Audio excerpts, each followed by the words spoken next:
Hi everybody, welcome to the Court of Public Opinion. Pete was just telling me that we found ourselves, what was it, was it a year ago or something? We got ourselves censored, banned in Russia? Yes. Well, I think that's almost a compliment, isn't it? What did they ban exactly? What was it I said? It was a breach of copyright for that Scottish person. The policeman? Oh, that was something that somebody sent me. It was on the internet. It was the head of the Scottish police apologising for apologising. He had to apologise for everyone. They banned that? In Russia. In Russia? Yeah. Why, I wonder? Breach of copyright. Breach of copyright. So Russia must have had a copyright on that little thing. Yeah, well, I tell you what, we have here in the Court of Public Opinion, reach. And if we're getting to Russia, we got reach. And we have frequency every morning. Every morning. Actually, I'm behind in my response to some of the comments, so forgive me for that. I'll do that. I'll get onto that right away. It's June 6, D-Day, 1944. We'll come to that. I'll talk to you about that later. June 6. Happy birthday or happy wedding anniversary. If it's a day of celebration for you, I hope it's a great one. 1962, the Beatles met their producer George Martin for the first time. And they recorded Messa Me Bucho with Pete Best on drums. I don't think that ever got released or loose or... Never heard of it, no. Oh no, it's a kind of a Spanish, or not a Spanish, Mexican, Latin song, Besa Me Mucho. Don't know what it means, but I know the song. Never knew the Beatles did it. Anne Bancroft, American stage and screen Emmy, Oscar and Tony award-winning actress, The Graduate, The Miracle Worker, director, screenwriter. Dies from uterine cancer at the age of 73, married famously to Mel Brooks. They were a very odd couple, but a wonderful couple. 2005 she died. Walter Chrysler founds the automobile manufacturing Chrysler Corporation, or as the Americans call it, Chrysler Corporation. 1925, Japanese forces retreat, ending the Battle of Midway in 1942. We should be cognizant of all this war stuff. We should remember this history. John Paul Getty, American oil magnate and billionaire, Getty Oil, dies at 83 in 1976. He went through all that scandal with somebody kidnapping his son and sending the kid's ear to him in a box, and he still wouldn't pay the ransom. He was quite famous in the sense that there are a few stories about him which I won't get into for reasons of taste. But one of the things he did, strangely, was he had in his home a pay telephone. So if you were at his home and you wanted to make a phone call, way before smartphones and whatnot, obviously, you had to use the payphone. That's probably why he was so wealthy. Understood the value of a dollar. We talked about Senator Robert F. Kennedy's assassination the other day. He died this day. He was in fact shot several days earlier, 1968. 1968, Senator Robert F. Kennedy dies of his wounds after he was shot the previous day. And I tell you, good response for that song, the clickety-clack song. No, they thought you sang it. He would do exactly the same job. Brilliant job. And one more, Robert Falcon Scott, the British explorer and leader of the ill-fated South Pole expedition, born Plymouth, England, 1868. Now we're recording this before the RBA meeting, the Reserve Bank of Australia meeting today, this afternoon, and their announcement on interest rates. Now the word is that the rates will go up. Some 80% of the money people say the rates will go up, 0.25%. I don't know, but we'll talk about it later in the week once we do know. As well, we will talk about the Bruce Lehrmann appearance on television on the weekend. I want to talk to you about that. Now, I didn't plan this, obviously, but today is, of course, the 6th of June. It's D-Day. I want to try and tie this in with a couple of things, if you don't mind. The Allies launched the greatest invasion in the history of the world to free the world from the Nazis and assure our freedoms. They'll never be able to assure our appreciation for our freedoms. But they're there, thanks to those brave men and women. Operation Overlord. Our last successful war. We haven't won a war in the last 78 years. There have been quite a few, mind you. Which brings me to the Ben Robert Smith case. Australia's most decorated soldier. Who dares wins, goes the SAS motto. These people are the best of the best. The SAS people. Could he be a murderer, a bully, a war criminal? The whole thing is, to me, like shooting Bambi. Perhaps this is really a war between Channel 9 and Kerry Stokes' Channel 7. I don't know. Forget I said that. But it could be. Look, terrible things happen in war. If we were truly civilized, we wouldn't go to war in the first place. Something else this case throws up is the ridiculously high cost of justice. Or really lawyers. We don't have a justice system, we've got a legal system. And all of this is going to rattle around in every area you could think of most painfully, particularly for veterans and the families of soldiers, present and past. I'm talking about the naming and the shaming of Australia's most decorated war hero. 6'7", 6'8" tall, Ben Robert Smith, a mountain of a man, never pursued the responsibility of the officer class. He was a corporal, an enlisted man who distinguished himself remarkably in the eyes of most Australians and his superiors, with heroic service to his country.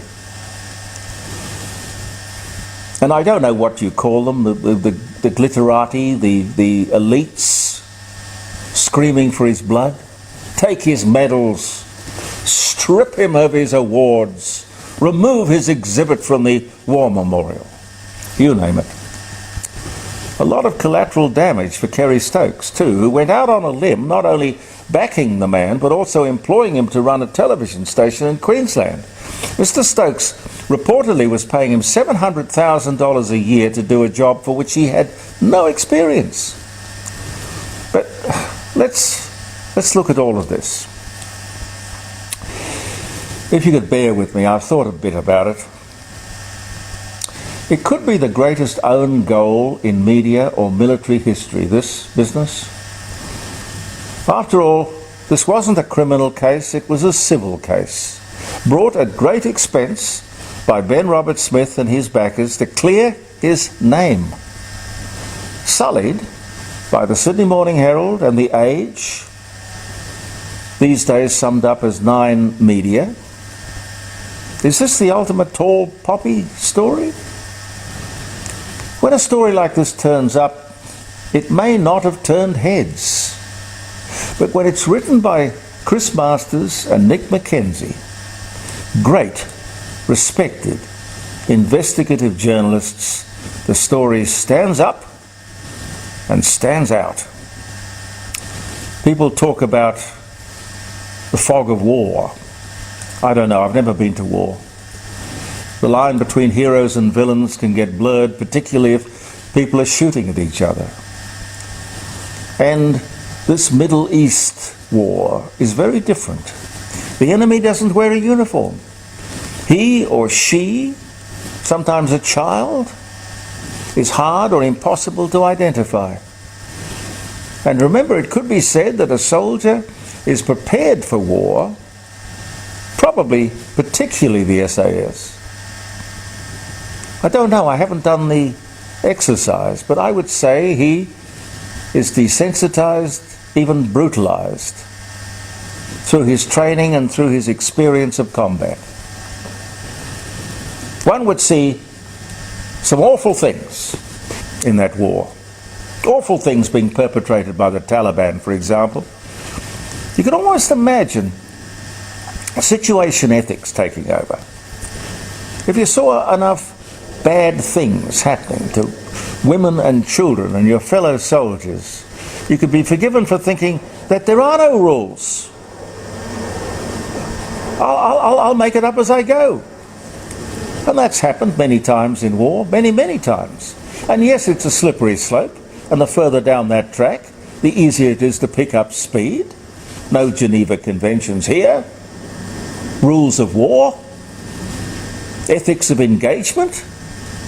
I'm sure there were people in World War II who never imagined for 1 second that they were doing anything wrong. The problem is that we like to think that we are a cut above others. No, we won the war. They are the war criminals. We are the ones who will sit in judgment. We wouldn't do that sort of thing. That's the sort of thing the enemy would do. We're not like that. But there's another issue. Ben Robert Smith was a corporal, being in charge of a few men, a platoon. Above him would be a lieutenant. Above him, a captain. Above him would be a major. Then a lieutenant colonel, above him a colonel, and above him a general, all the way up the chain of command. Now, while these alleged war crimes were taking place, these war crimes that have effectively ruined this whole man's life,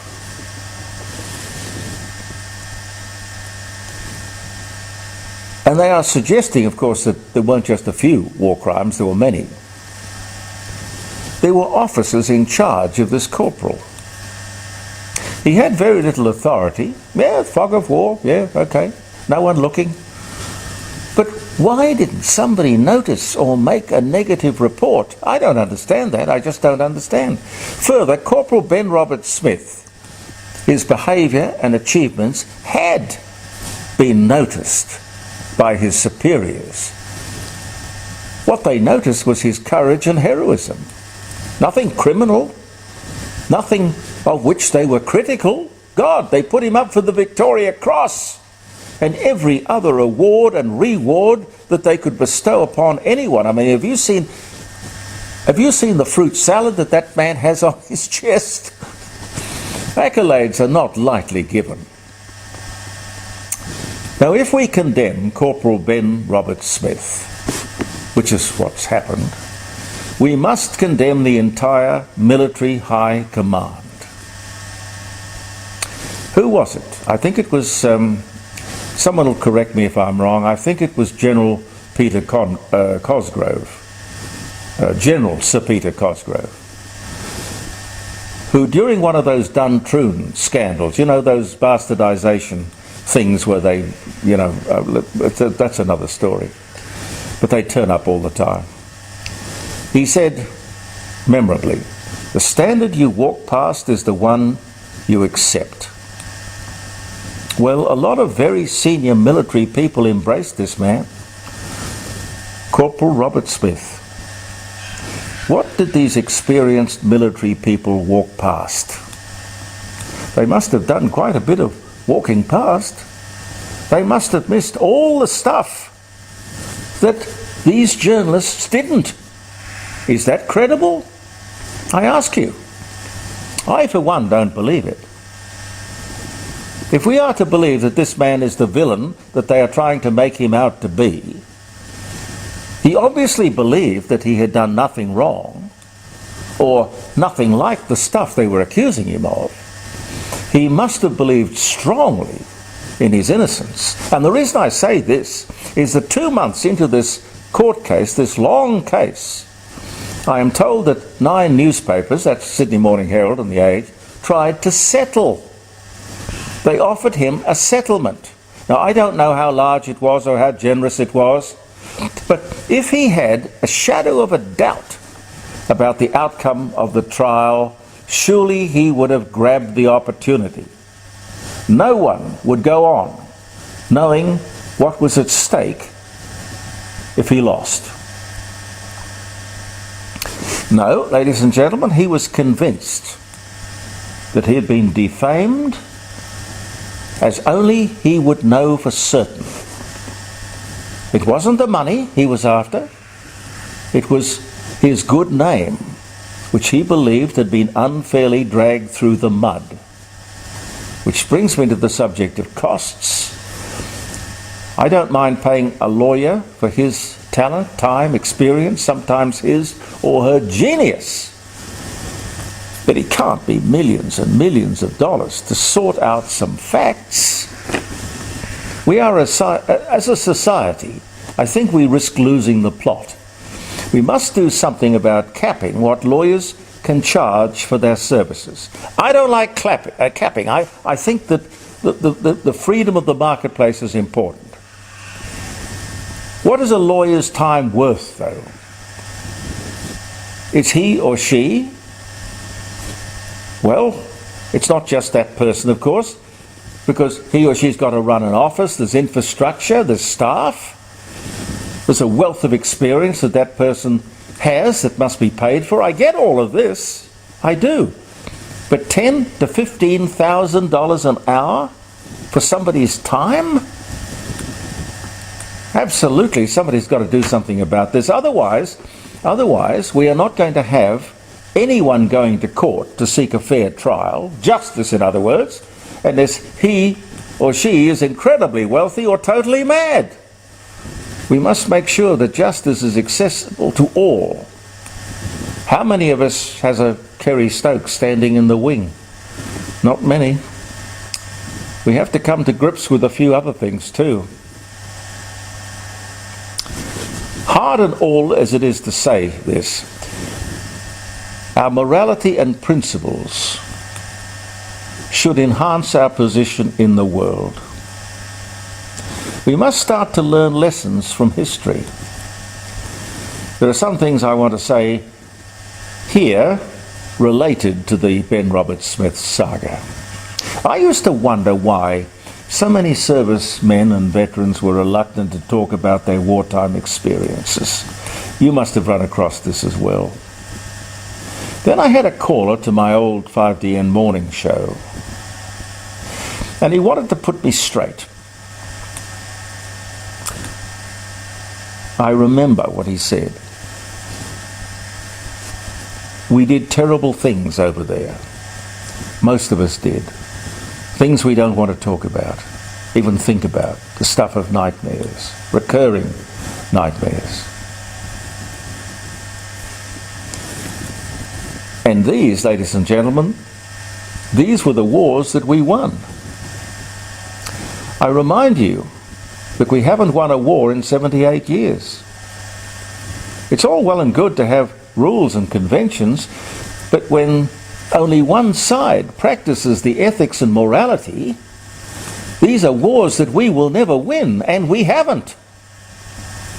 So why waste the young lives and taxpayers' money sending our best into harm's way with one arm tied behind their backs?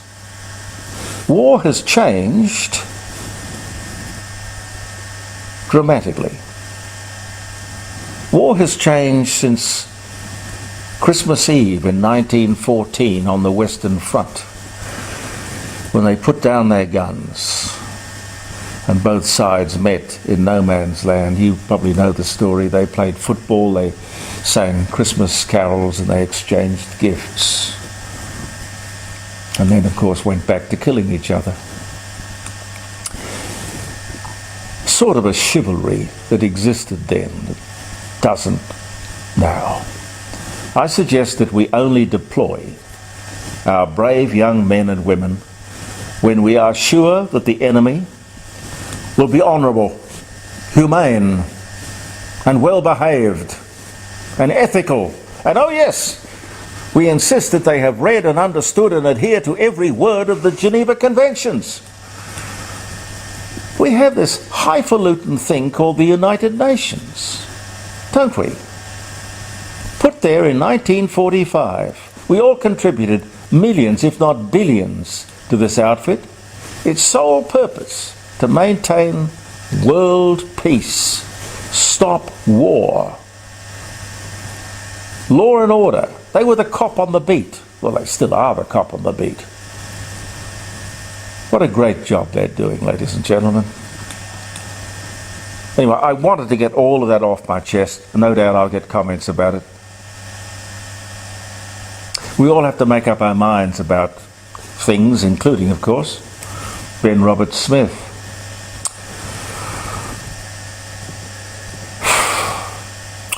Have a great day. I'm Jeremy Cordeaux. Pete and I will be back tomorrow. Believe in yourself. And thank you for viewing The Court of Public Opinion.